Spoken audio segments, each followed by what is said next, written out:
The relationship is broken because of the son's act, but the father holds on to his end of the cut cord, hoping that the other end can yet be joined.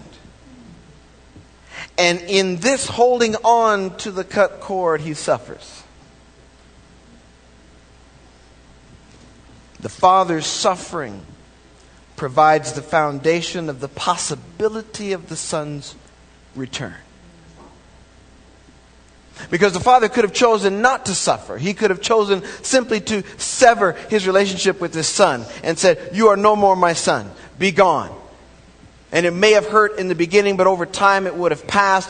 But no, instead he elects to hold on to the hope, to maintain a relationship with his son.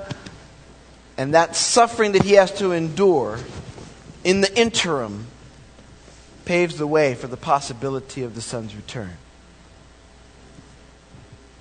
And oh, how he suffers. How he suffers as he watches his son take the next steps towards the abyss.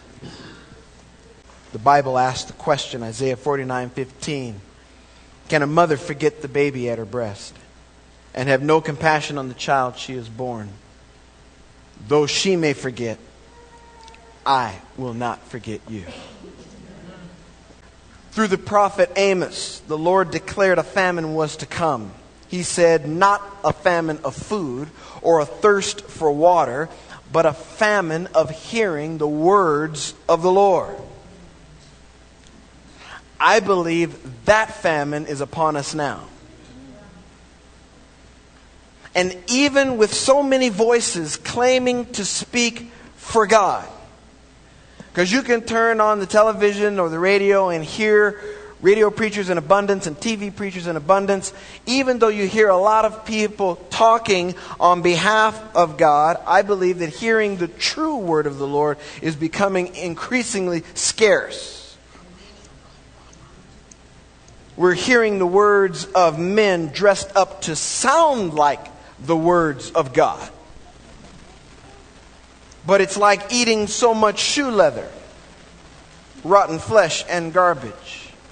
And where there is a famine of the word, there is darkness. Isn't that right? Because the entrance of your word brings what? Light. It brings illumination. It brings understanding. So the absence of the word would throw us into darkness. Isaiah 60 verse 2. See, darkness covers the earth, and thick darkness is over the peoples. So we find ourselves living in a time of spiritual famine, which means that there's a time of spiritual darkness. People don't understand right from wrong, up from down. They never know when enough is enough.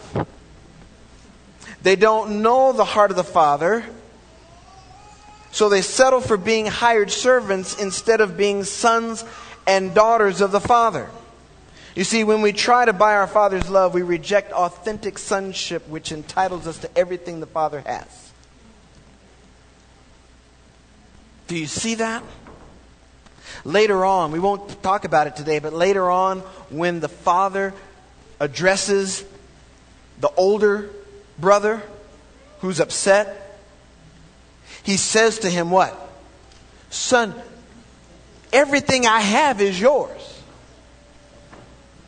And he could say that because of the relationship of father and son. Authentic sonship entitles you to everything the Father has.